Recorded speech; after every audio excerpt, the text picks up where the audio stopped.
let's do this. Before anything, we already did the 2 routes, so now let's continue on from the Darius route straight into the combination, the usual stuff.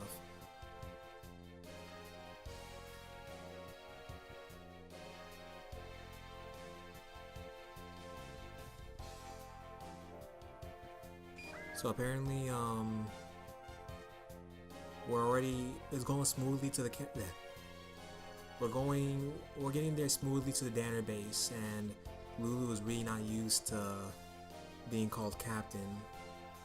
But apparently this voyage might be able to help her out with getting used to being called captain. Regardless, SATCOM plans to at least use this time to get, while they're getting to the Danner base, to at least study and figure out how to use the latest gay data. While everybody's it's telling him to not get too over excited, or else you'll, go comatose or something.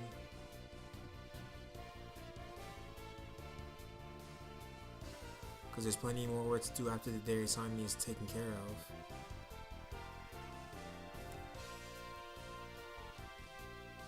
But yeah, mainly because another reason is because Ruji and friends and everybody had to get back to helping out their fellow villagers and all that stuff.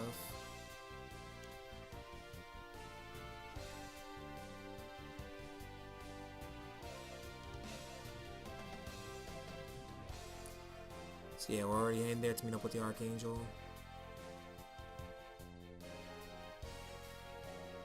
Meanwhile, after everything, yeah, Zalen's doing good. He's gonna try and get off at the latest on his latest opportunity, apparently. Apparently, after the whole situation in Moldova, they're heading back to the base.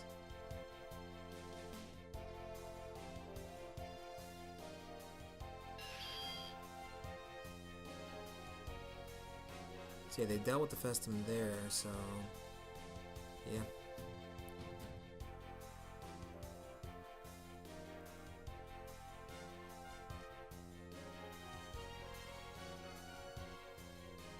But yeah, apparently it's right now showing a bad kind of. It's a bad time for mankind. Apparently, the only Carmen points out that the only reason her world's people aren't this deranged is that they lack freedom and the technology to be, which makes sense because, well, you've seen the series. They don't have as much advanced stuff. Yeah, there's some sort of understanding is needed to break the cycle of welfare, something beyond the mere exchange of words. Apparently, Hiroshi points to a time when men exchanged their feelings through their fists. It was a calm beating. It was all calm after the beating, in which the other party's meaning became clear. And it wasn't about revenge and stuff like that. But, well, his style was 50 years ago.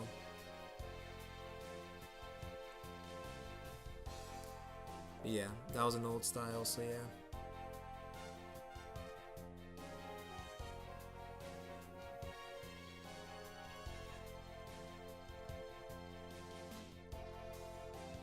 That's the sad part, is Hiroshi's style of thinking is all 50 years ago, like.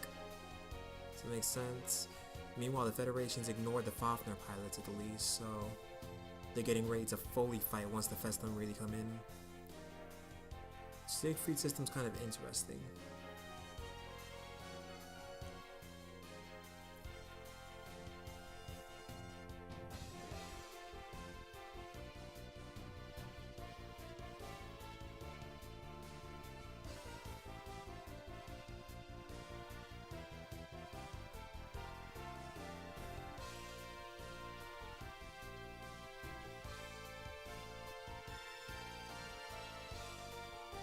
So yeah.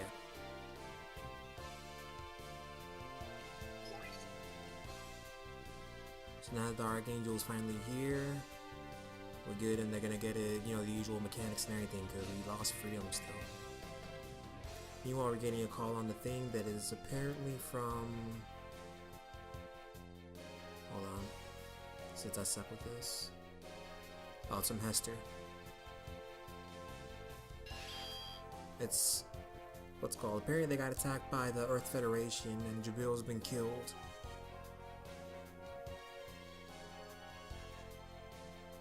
So yeah. Around this time is the part where the Minerva slowly attacks and kind of destroys them all.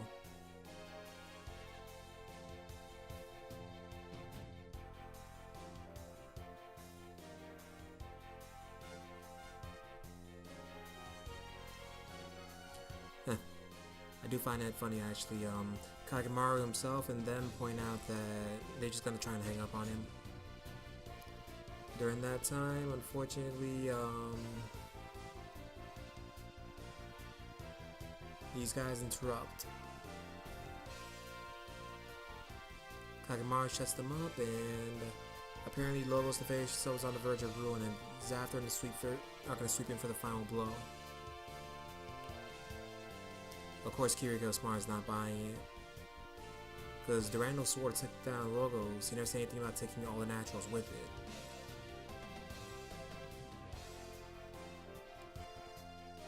Yeah, he's gonna take down all the naturals, we know this.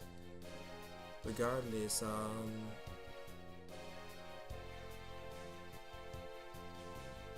she doesn't like Hester trying to protect his own hateful thought patterns onto the other sides of the conflict, and especially doesn't like being told that he who is in Federation's friend is the enemy. Apparently Hester screams that there's no other way the space monster can consider part of humanity. So yeah, he hates coordinators and she doesn't like that. Meanwhile, Kiriko believes naturals and coordinators are basically the same thing. Meanwhile, Angelica's even disgusted at the fact that he called them all space monsters.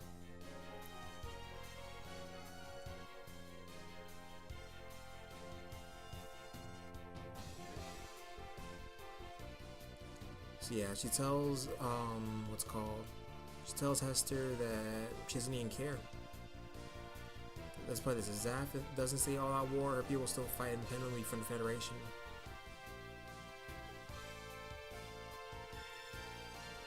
And apparently, he just stops asking for help afterwards.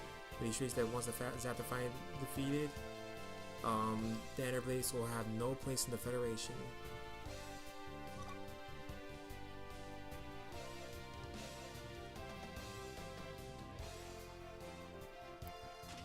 Meanwhile, Gotti walks in and learns about Jabril's death.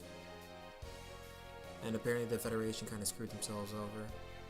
She's wondering what's happening to Orb now. At the very least, they do not trust, Durandal. So yeah.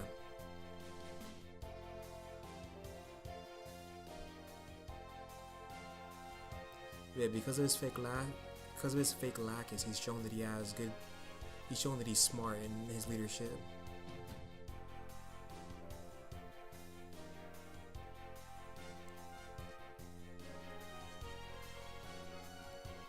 So yeah, Durandal's smart in that.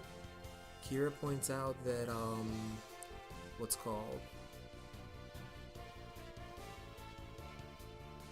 up, sorry everybody.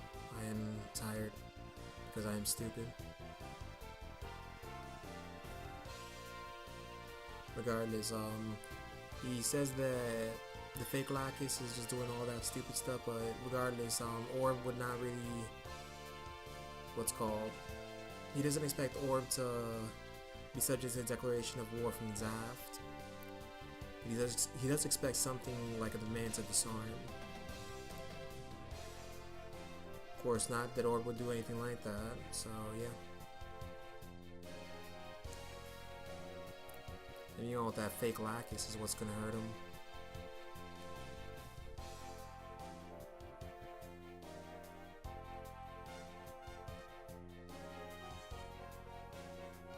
So basically, now we gotta figure out what Durandal's next plan is, which we all know was the Destiny plan, of course.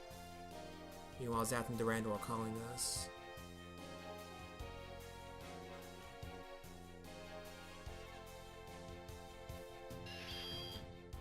This is where he talks about the whole situation behind Logos. It's humanity that's been making themselves fight themselves. So his main enemy is himself. What makes you wonder is he didn't notice any of the aliens kind of destroying humanity. But, you know, nah.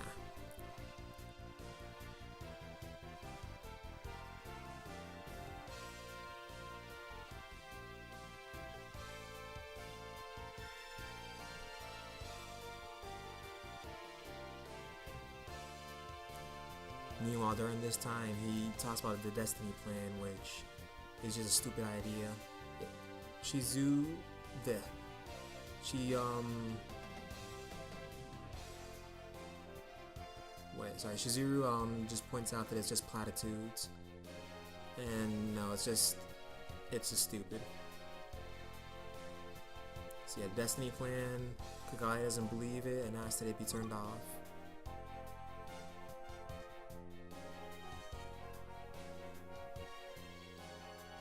So yeah, the idea that the war will always simply by actualizing the potential in their genes is far-fetched at best. At worst, it denies mankind the fruits of its capability to dream, to strive to become something more than itself. That's what they point out.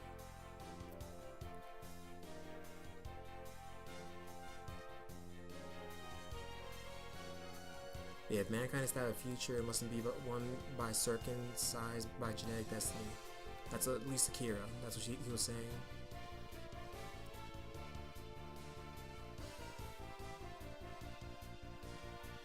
So yeah, if none of them are buying it, then yeah.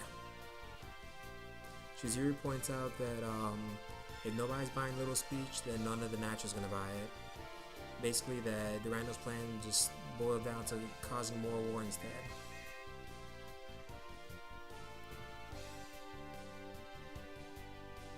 So now, apparently the Federation just sent out nuclear armed fighters from their lunar base.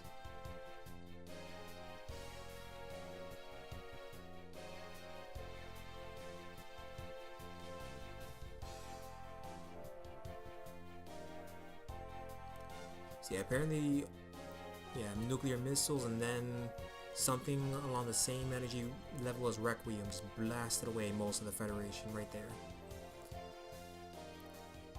Which shows that Durando had this planned and everything. It was all part of his destiny plan.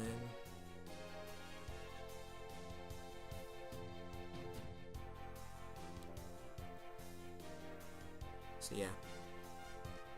Even then, now we're heading to space to fight him.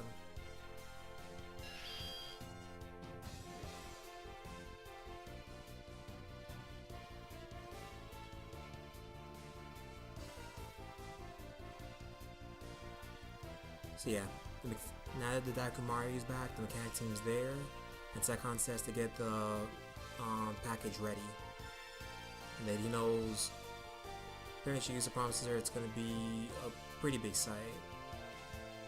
So there's a package we're getting.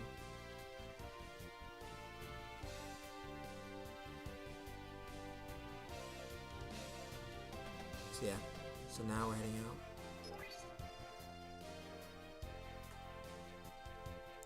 Then everybody talks about everything.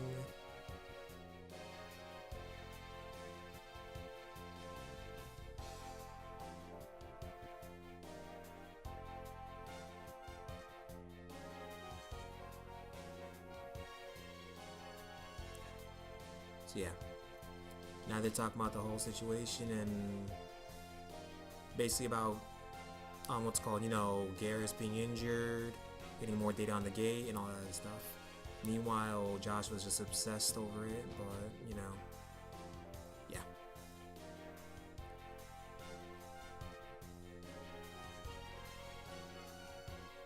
Meanwhile, apparently Josh has just been annoying Van like crazy.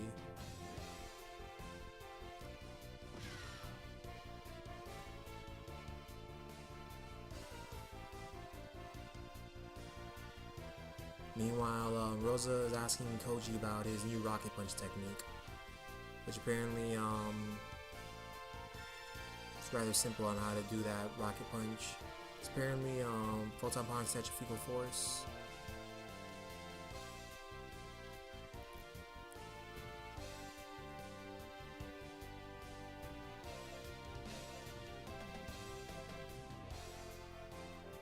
So yeah, she then asks him for the data, and he's to send her the data.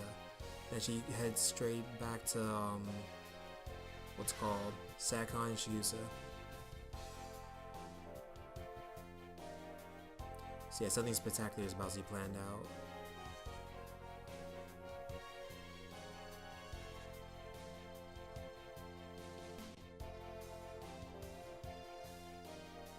So yeah, this is during that time about what's called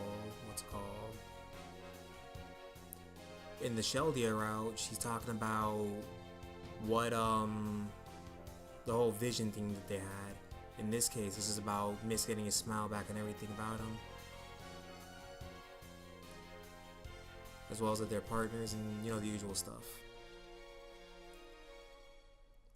They then talk more about the past and all sorts of stuff, including what happened with the Fafners and the craziest stuff.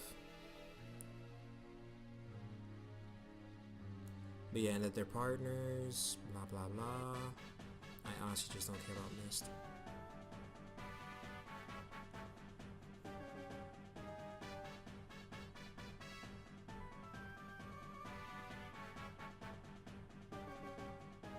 Yeah, Carmen's just butting in as usual because she's best girl.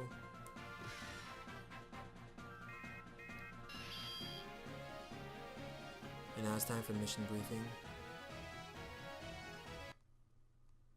And then about combining, which shows that we may have it soon, but not yet.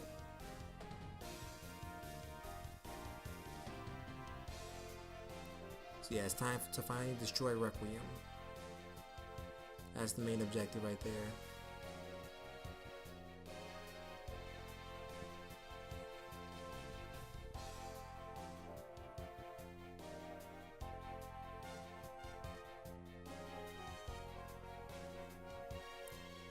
So yeah, basically Requiem can attack anywhere on Earth, so it makes it apparently sort of Damocles, overshadowing the battle against the alien invaders, and it's gotta be removed apparently. The Daikumaru and of course the Archangel are to meet up in space to team up with the Eternal and go for whatever Zath has against them.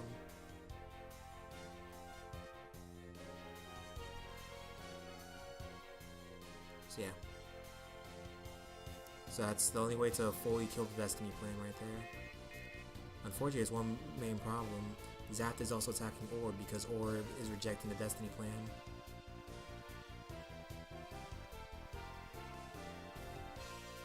So yeah. Unfortunately, we can't really split our forces, so Kagali's gonna go on her own straight there to solve her own problems.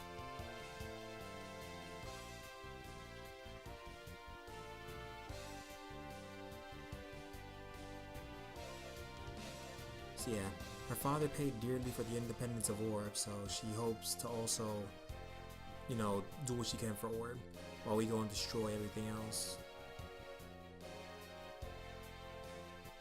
Apparently it's too dangerous, so she orders the Daikumaru and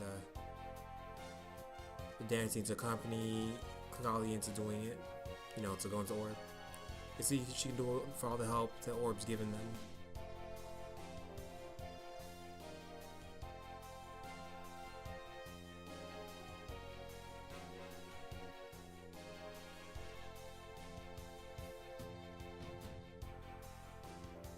So yeah, apparently, yeah, he's gonna take him down.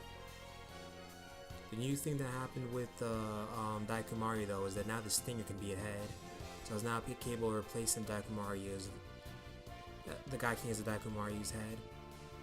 Apparently, Kulia's gotta, you know, keep her end of things.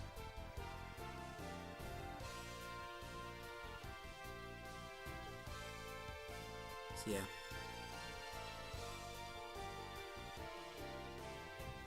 And so we're heading out, looks like. And apparently they're talking about Mu's got some of his memories back, thanks to Sakan.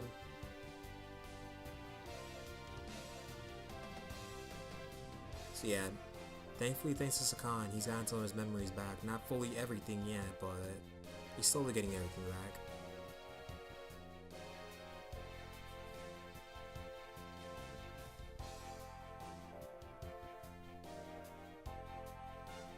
So yeah. So now we got Mula Flaga, they're talking about their memories, and we also got Anna back as well. She's also got, not Anna, sorry, Mira.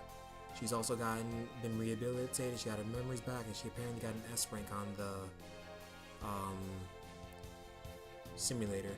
She's Go's partner from 5 years ago.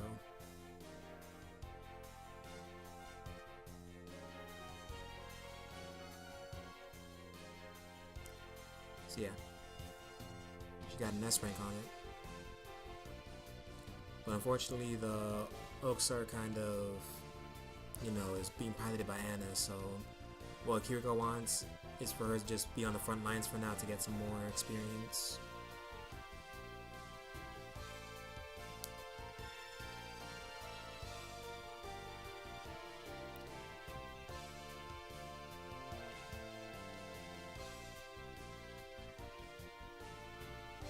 So yeah. Apparently, she's kind of wondering if here's the kind of person to touch another person's spouse, but we may never know. Regardless, she hopes that she has to pull it together fast to support her hubby, especially worries about stuff concerning especially worrying about stuff such as Rue's departure and stuff.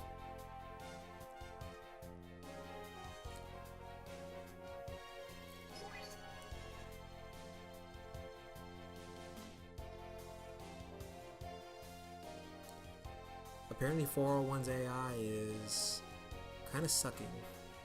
It apparently take over 1,000 hours for it to become autonomous at its current learning rate.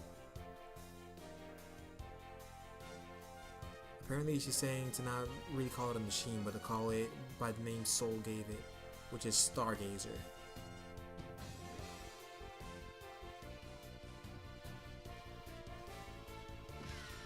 And unfortunately, here's Soul himself. Apparently, there's bad news that the feds are going to try and get their hands on Stargazer's core, or the AI core, which is kind of a contest against Star State, because it makes sense, honestly. The Federation's kind of screwed, so yeah.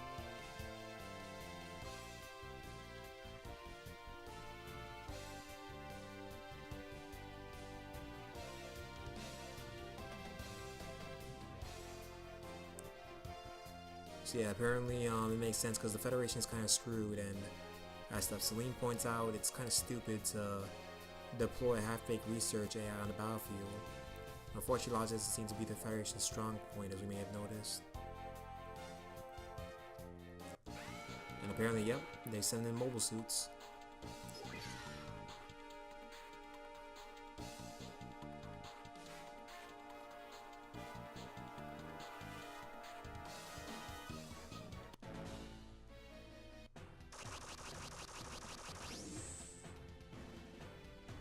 Apparently, Nabal confirms that he has enough manners to warn the space station residents he's authorized to attack at his own discretion. Apparently that's more than that could be said for the mobile suit pilots, because they just want to blow, and Muty just wants to blow up coordinators out of space. He tells them though to wait until they recover the AI unit, and then of course Soul is wondering why they're having why they're having a lot of trouble understanding the feds, which whom the DSSD shares information as freely as it does with Zap, would want to steal an AI. Regardless, Selene orders her mobile suits dispatched and an SOS sent out on all channels.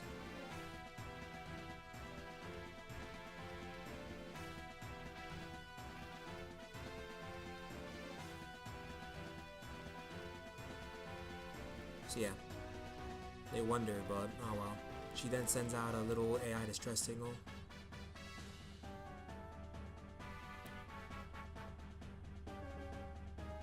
So yeah, as we're getting to the Eternal, apparently, we get the little what's called SOS.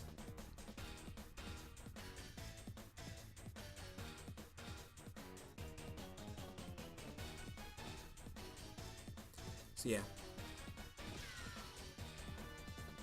Unfortunately now, and then of course in the database, because in this game Selene and Kiriko are close friends, she hopes that she can rescue Selene. We just gotta stall basically until then. So now we have to head to the station.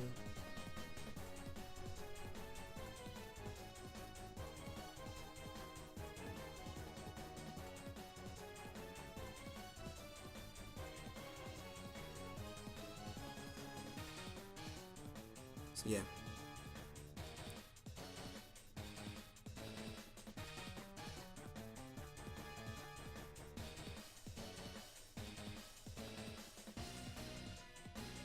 So now we'll go out into space to fight.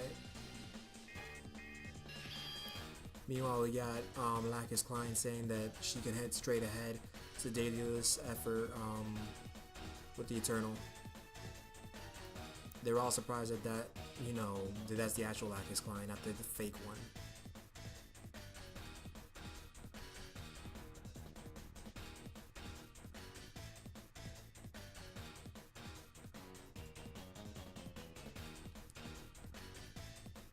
Luckily, apparently, what was said was, what's called, that the Eternal managed to damage the Requiem, its firing system, so we have enough time to save them. So just to go and help them out real quick. So the Eternal's gonna head on there and just do what they can. And apparently she's got the gift that she's got a gift for Kira for when he returns. So yeah, now we're heading out.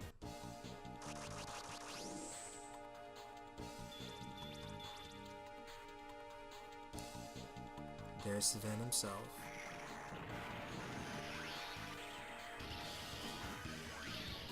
The strike noise is one of my favorite variations of the strike. If I remember correctly, actually, it appeared in the Mars Astray manga. That was one of those Sven's better things. Remember, Sven is a protagonist. He's the protagonist of Stargazer in a sense. Of course, unlike being plot armor like Kira or a normal person like Lo, he's a silent protagonist like Hiro Yui in a sense that he doesn't speak.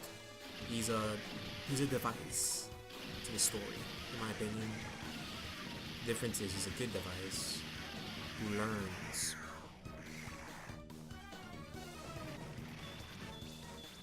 And they're dying.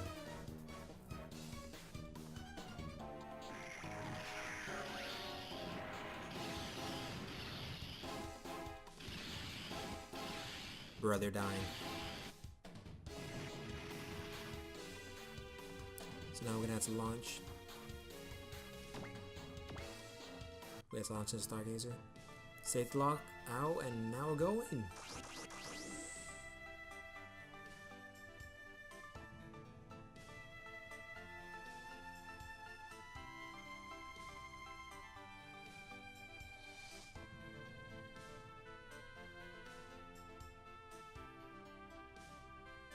So yeah, apparently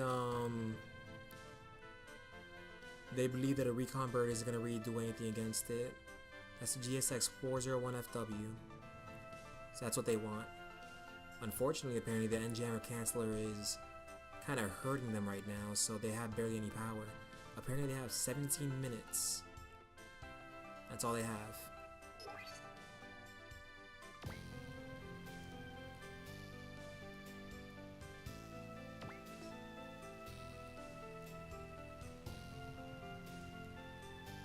So basically we have 17 minutes.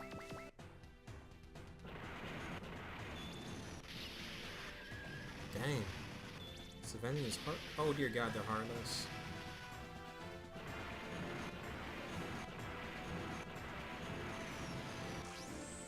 And here's Archangel finally.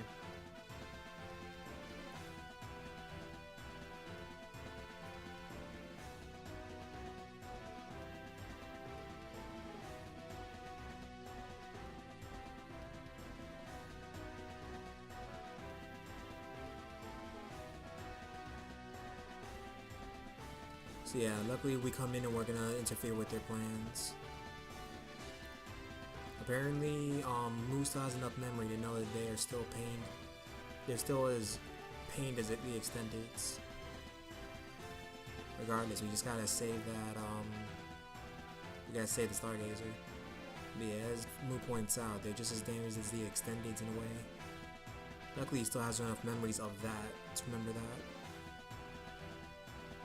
That there's damage, what's called, hold on. Yeah, there's tragic cases Stella was, and of course we gotta do what we can to save them from her fate. Well, it's not really worked out for Kira, but you know, we gotta save, so we're going out.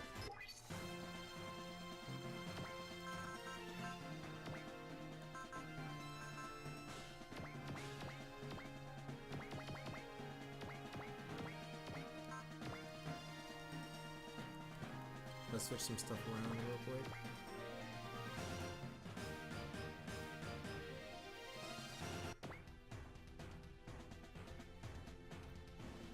So yeah, we gotta take them down and try and get them to not get near that station.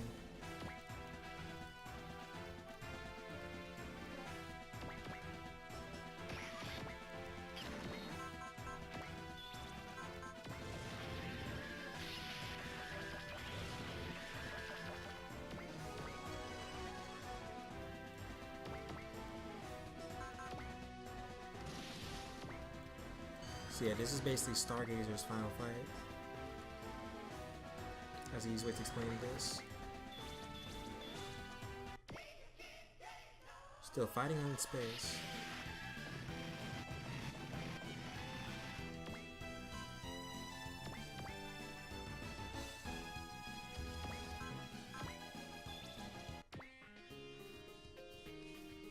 At least with Sakon doing some modifications, they can fight in space.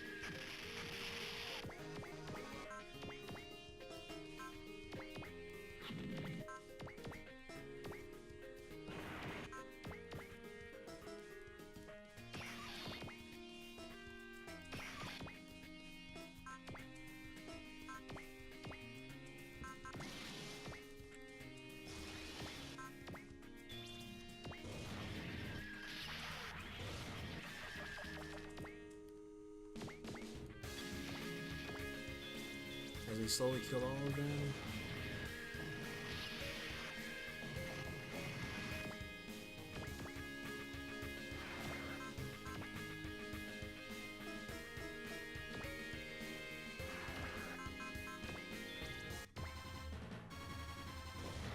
I do wonder though, but it makes sense. Unlike the other mechs from that world, Dan and Thursday can be used in space, as we saw. Mainly because Dan and Thursday has boosters, it can fly.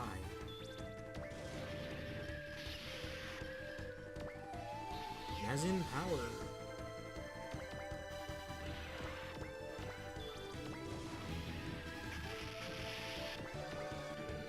Over skill.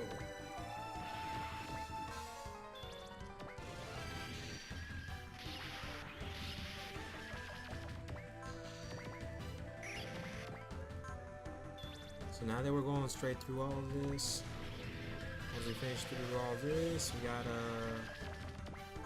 what's it called?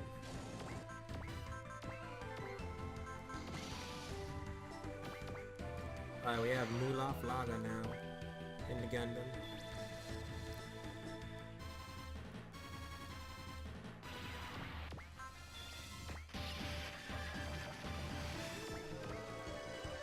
Alright, now that we're going through this real quick, this one's gonna die probably. There's suit. Yeah, they're suicidal to attack. Why are they attacking Dan of Thursday?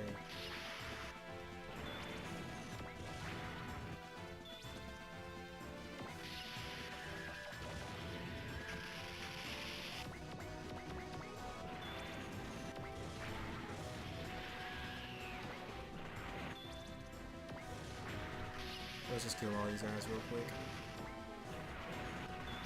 I do like the idea of some of the mechs, like, how would King Gainer really work in space? But we may never know.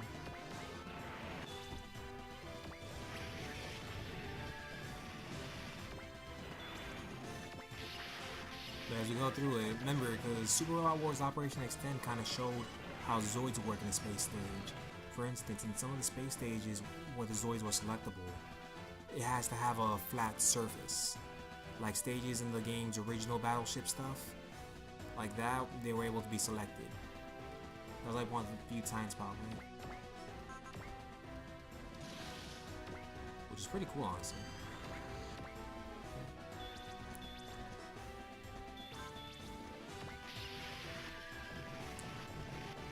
Because I remember, yeah, late game stuff, like you could even have, you can have any Zoid out there. Which is pretty cool.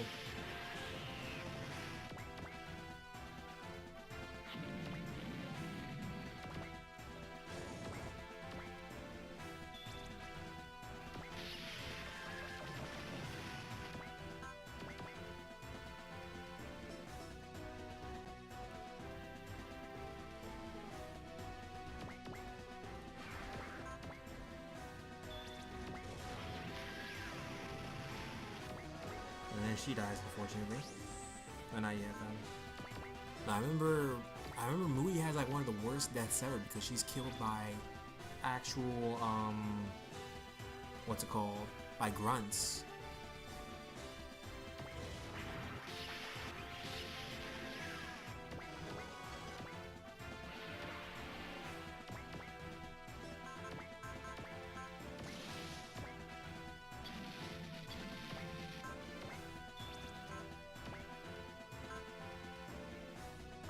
Nah. It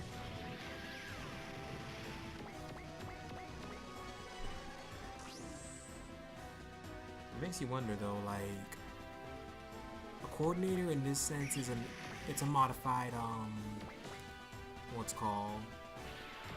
It's when the embryo is modified, basically, you know, it's a modified fetus. So what about, of course, Fafner pilots are like that. I wonder what you think about aliens then.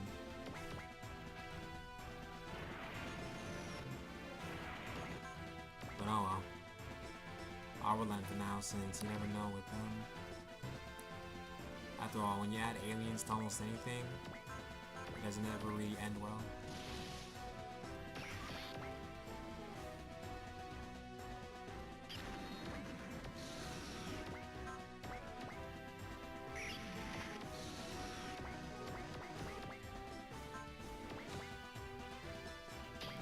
I forgot to evolt.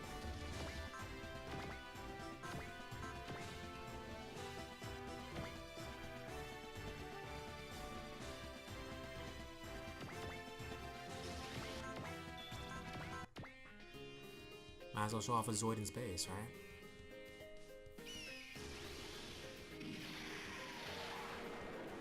I'm still sad though, like, Zoid's wild is it's decent. Manga's decent as well. That's just about it. I like the term rainbow right there. They really want to die. The DSSD ashtrays, they are interesting, but oh well.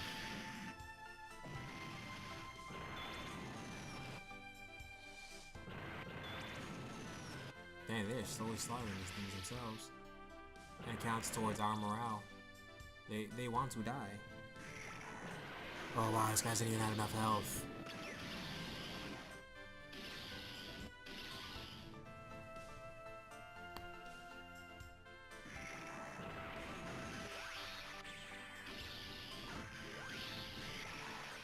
Wow, he really is a Hito Yui type. He's saying Phantom paints a bell campaign and then, you know, destroying the enemy, which he did.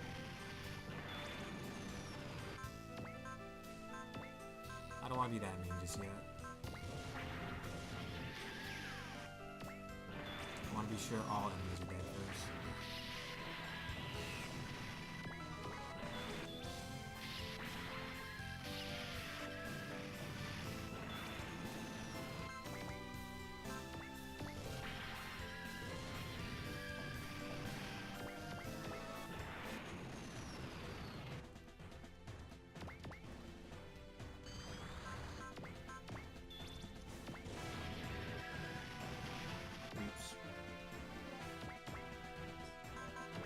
I forget that lived.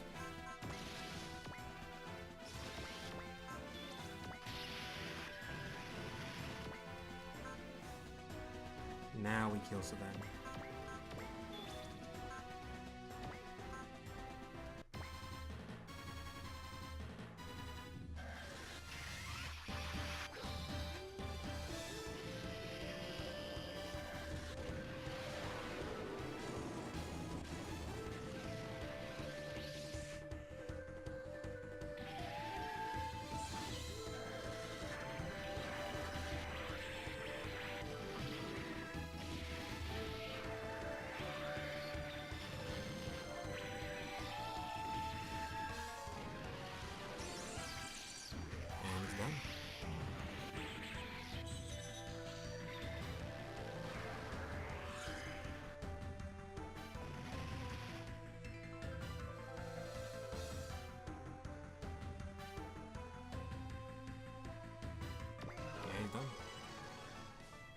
regardless of the damage, you go straight for, of course, the Stargazer. Well, you go straight for the AI, but nope. This is where she stops him. She not rejects, sorry. She, ejects Soul out and determines to not get the AI into Federation hands. She grabs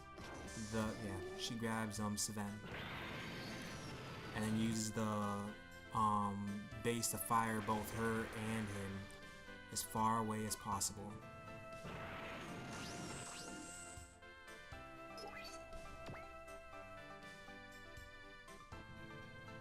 So yeah, nobody can really get that far. Luckily, nothing, no damage was apparently done to the base due to Selene sacrifice. But she's too far away for anybody to get.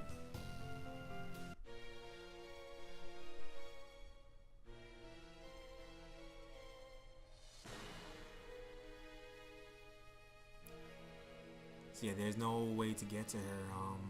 The propulsion system and everything, yeah, she's way out of range, and with that beam's power, nobody can get her. Regardless, it was made with Mirage Colloid, if I remember correctly. So yeah. Around this time is where they offer there's a way the Dangaio can go and get it. Since the Dangaio is fast enough to get the Stargazer basically, so yeah. But they're gonna need one of the Celius mechs. So I'm gonna take the Celius, I guess. Yeah. I'll let Angelica do it since Angelica's the way to go for now. And then they go straight to do their own thing. So yeah. Now we go straight back to the rendezvous point with the Eternal Daedalus for getting ready for combat. So we're heading out. Meanwhile, at least she rescued Sven and put him inside of the mobile suit. Apparently he's got several broken bones. And yeah.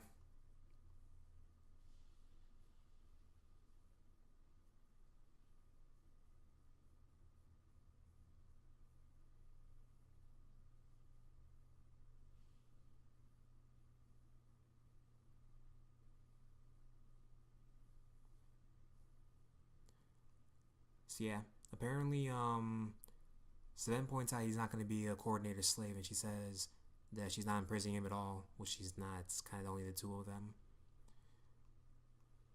Regardless, they have no idea where they're at, but luckily they know what direction they came from. So she's going to set the Stargazers, the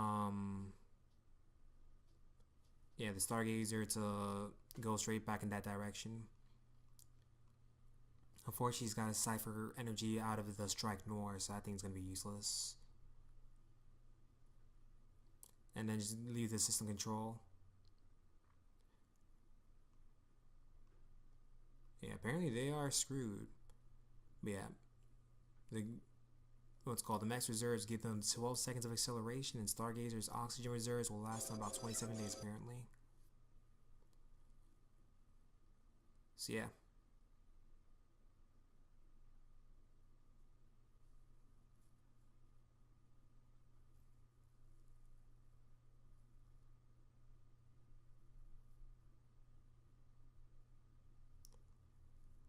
So meanwhile, he wonders why she saved him. Selene's kind of cute in that she says she just wants someone to talk to before she falls asleep. So yeah.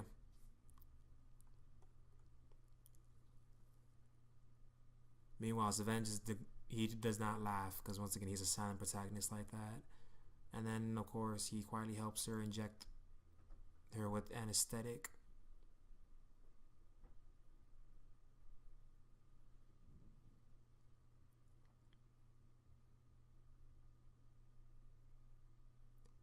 So yeah, it's kind of sad actually. She finally got her She explains that the the Voltaire Lumiere works by acceleration by solar wind collection, so there's no limit to how fast it can accelerate to given enough time.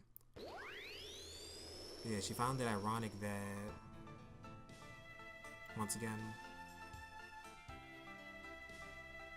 yeah, that having her childhood dream, see the stars and constellation close up, she's frantically trying to go home. After a pause, so yeah.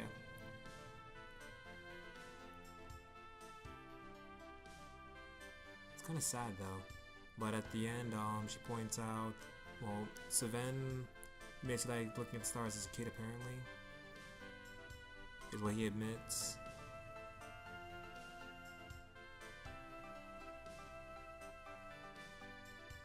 Meanwhile, she falls asleep unfortunately, after he reveals his name. Sven points out though that after Sven knows this, he thinks to himself that there are worse fates than quietly slipping into an endless sleep among these stars. So he doesn't mind sleeping like this. Oof. Alright everybody, thank you all for watching.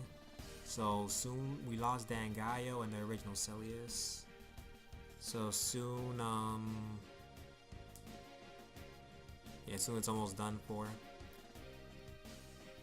Not really done for, but we'll get them back later. Regardless, thank you all for watching. Until the next part, goodbye.